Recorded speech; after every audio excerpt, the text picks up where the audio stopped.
जय हिंद दोस्तों, एक बार फिर से स्वागत है आपका अपने YouTube channel KL coaching classes में। और आज हम लेके आए हैं आपके लिए 10th बोर्ड का पेपर का सॉल्यूशन पार्ट 2। इसमें सेक्शन सी और सेक्शन डी के सभी सवालों का सॉल्यूशन किया जाएगा। तो आइए शुरू करते हैं। Section C question number 17। देखिए फर्स्ट 17 नंबर क्वेश्चन, ऐसे प्रथम 40 धनात्मक पूर्णांकों का योग ज्ञात कीजिए जो 6 से विभाज्य है। हमें यहाँ पर सम फाइंड करना है। फर्स्ट 40 पॉजिटिव इंटीजर्स जो डिविजिबल बाय 6 हो, यानी कि जो डिविजिबल बाय 6 हो, तो यहाँ पर हम देखेंगे कि जो नंबर डिविजिबल बाय 6 होंगे तो उनमें फर्स्ट नंबर 6 होगा, सेकेंड नंबर 12 होगा, थर्ड 18 होगा, फोर्थ 24, इस तरह से एक एपी बनेगी। तो यहाँ पर हम डी फाइंड कर सकते हैं। अगर first number A is equal to 6 है, सेकेंड 12 हो गया, तो डी आपका हो जाएगा 6। और हमें पता है कि टोटल नंबर ऑफ टर्म्स कितनी, 40 नंबर्स तक का सम फाइंड करना है। तो n इज इक्वल टू आपके लिए 40 हो गया और हमें एस 40 फाइंड करना है। तो हमें एस एन का फॉर्मूला पता है, n/2 2a plus n minus 1 into D. यहाँ पर आप n की जगह 40, a की जगह 6 और d की जगह 6 पुट करेंगे तो आपका आंसर 4920 आ जाएगा। इस क्वेश्चन को हम S N is equal to n/2 a plus l से भी कर सकते हैं, वो डिफरेंट मेथड है। चलिए नेक्स्ट क्वेश्चन पर, उस त्रिभुज का क्षेत्रफल ज्ञात कीजिए जिसके शीर्ष 2,3 -1,0 और 2,-4 है। यानी कि हमें ट्राइंगल का एरिया फाइंड करना, उसके वर्टेक्स के आपको कोऑर्डिनेट गिवन है 2,3 -1,0 और 2,-4। तो आप यहाँ देख सकते हैं ट्राइंगल के वर्टेक्स ए बी और सी हो गए और इनमें x1 x2 और x3 की वैल्यू यहाँ पर आप इस तरह से अलग कर लेंगे। और फॉर्मूला आपको याद होना चाहिए, area of triangle 1/2 x1 bracket y2 minus y3 plus x2 y3 minus y1 फिर x3 y1 minus y2 bracket close. तो ये यहाँ पर x1 x2 x3 की वैल्यू पुट करेंगे तो आपका फाइनल आंसर आ जाएगा 21/2 यूनिट स्क्वायर। यहाँ आप ए बी बी सी और सी ए की लेंथ निकाल कर एरिया ऑफ ट्राइंगल यानी कि s s minus s minus b s minus c वाला हीरोन्स का फॉर्मूला लगाकर भी सोल्व कर सकते हैं। नेक्स्ट क्वेश्चन देखिए, एक कक्षा के छात्रों के प्राप्तांक निम्न बंटन में दिए हुए हैं, इनका माध्यक ज्ञात कीजिए। माध्यक ज्ञात करना यानी कि आपको इसका मीडियन फाइंड करना है। तो मीडियन फाइंड करने के लिए आपको सी एफ फाइंड करनी पड़ेगी। ये सी एफ आपको फाइंड कर ली, कम्युनिटी फ्रीक्वेंसी। फिर यहाँ पर इनका सम या 100 वो हो गया, n/2 50 हो गया। और यहाँ पर इस तरह से आपको ये मेथड पूरा पता होगा। फॉर्मूला इसका n/2 l plus n/2 minus C F upon F into H है। और यहाँ पर अगर आप वैल्यू पुट करेंगे इसके अकॉर्डिंग तो आपका आंसर हो जाएगा 24.285। आप वीडियो को पॉज करके सॉल्यूशन देख भी सकते हैं। नेक्स्ट क्वेश्चन चलिए, क्वेश्चन नंबर 20। केंद्र O वाले वृत्त पर बाह्य बिंदु T से दो स्पर्शरेखा TP-TQ खींची गई है। सिद्ध कीजिए कि angle PTQ is equal to twice of angle OPQ है। यानी कि आपको दो टेंजेंट्स गिवन है एक सर्कल के ऊपर और आपको प्रूव करना है कि एंगल PTQ जो है वो ट्वाइस ऑफ OPQ होगा। यहाँ आपका डायग्राम इस तरह से बनेगा। यहाँ पर ये T पॉइंट हो गया, ये Q हो गया, ये O हो गया और ये P हो गया। और आपको एंगल प्रूव करना है कि PTQ जो है वो OPQ के इक्वल होगा, ट्वाइस ऑफ OPQ के। तो यहाँ पर आपको पहले एक ट्राइंगल लेना है TPQ लेंगे, उसके अंदर तीनों एंगल का सम आप लिखेंगे 180। और हमें TPQ और TQP सेम है तो यहाँ पर 2TPQ हो जाएगा। इस तरह से जब आप इसको सोल्व करेंगे तो आपकी एक इक्वेशन ये बनेगी, हाफ ऑफ PTQ की वैल्यू ये है। और सिमिलरली आप दूसरा ट्राइंगल लेंगे PO और Q, तो यहाँ पर आपकी इक्वेशन ये बनेगी। एंड देन आप अगर आप इनको दोनों को कंपेयर करेंगे इक्वेशन 1 और 2 का तो आपका फाइनल आंसर ये हो जाएगा, हेंस प्रूव्ड।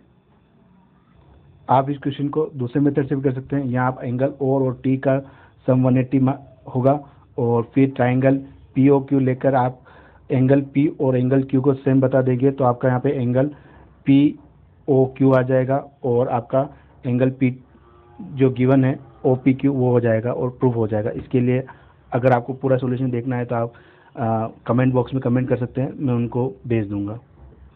नेक्स्ट क्वेश्चन चलिए, सेक्शन डी स्टार्ट हो गया हमारा। यहाँ पर निम्नलिखित समीकरण युग्म को आलेखन विधि द्वारा हल कीजिए। यानी कि आपको pair of linear equation given है और इनको ग्राफिकल मेथड से सॉल्व करना है। इजी क्वेश्चन है, डायरेक्ट आपको टेबल बना के ग्राफ से करना है। देखिए इजीली आप यहाँ पर दोनों इक्वेशन लेंगे और इनकी जब टेबल बनाएंगे तो ये आपका टेबल बनेगा और इनको अगर आप ग्राफ पे बनाएंगे तो जहाँ पर कट करेगी वहाँ पर x की वैल्यू 9 और y की वैल्यू 5 होगी, तो x equals to 9 and y equals to 5 इसका आंसर होगा। इसी क्वेश्चन का और वाला क्वेश्चन देख लेते हैं। और वाला, एक कक्षा के 10 विद्यार्थियों ने गणित की पहली प्रतियोगिता में भाग लिया, यानी कुल विद्यार्थी बॉयज़ प्लस गर्ल मिलकर 10 हो जाएंगे। यदि लड़कियों की संख्या लड़कों की संख्या से 2 अधिक हो तो इस स्थिति को बीजगणितीय एवं ग्राफीय निरूपण कीजिए। यानी कि ये जो स्थिति है इसका आपको ग्राफिकल रिप्रेजेंटेशन करना है और एल्जेब्रिक इक्वेशन भी बनानी है। इसका सोल्यूशन ऐसे होगा, मान लिया लड़कों की संख्या x, लड़कियों की संख्या y और कुल विद्यार्थी 10 है, तो x प्लस वाई हो गया आपका 10। तो फर्स्ट इक्वेशन तो आपकी यही हो गई, x plus Y is equals to 10। फिर बोला यदि लड़कियों की संख्या लड़कों की संख्या से 2 अधिक है, तो यहाँ लड़कियों की संख्या हो गई लड़कों की संख्या से 2 अधिक, तो सेकेंड इक्वेशन ये हो गई।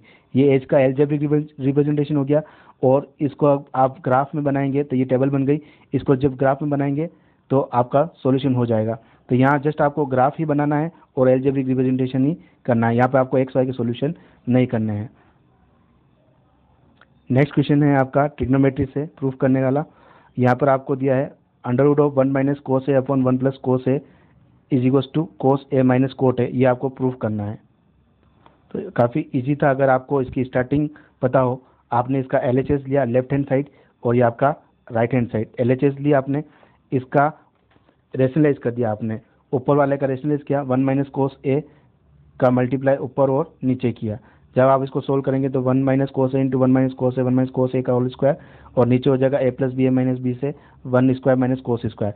इस तरह जब आप इसको सोल्व करेंगे तो फाइनली आपका cosec A minus cot A आ जाएगा।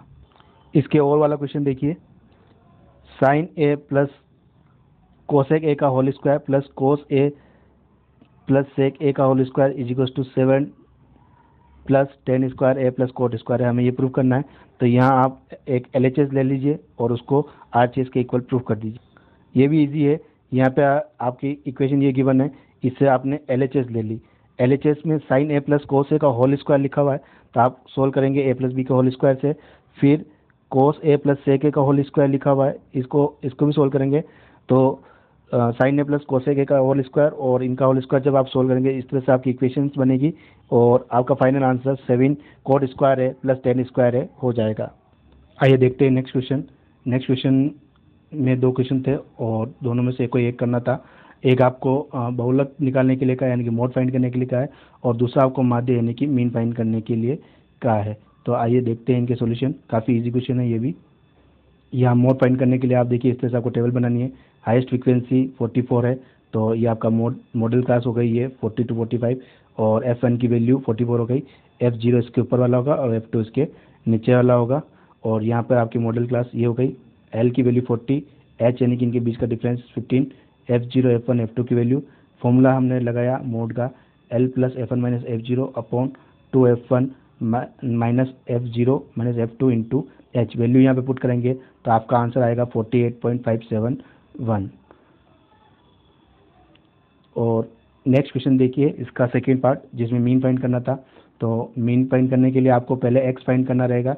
x की वैल्यू हमने निकाल ली और f इंटू एक्स मल्टीप्लाई करेंगे तो आपका fx बनेगा। इनका सम किया और मीन का फॉर्मूला लगाया sigma fx upon sigma f। आप वैल्यू पुट करेंगे तो आपका आंसर आएगा 41.5। तो इस प्रकार पूरा पेपर सोल्व हो गया। हमने 2 पार्ट में इसको सोल्व किया है, पार्ट 1 एंड पार्ट 2। अगर किसी क्वेश्चन में कोई डाउट या आपको गलत लगे तो हमें कमेंट करके ज़रूर बताएं और कोई सॉल्यूशन अगर आपको हमसे समझना हो तो हमारे संपर्क नंबर पर संपर्क जरूर करें। जय हिंद, धन्यवाद।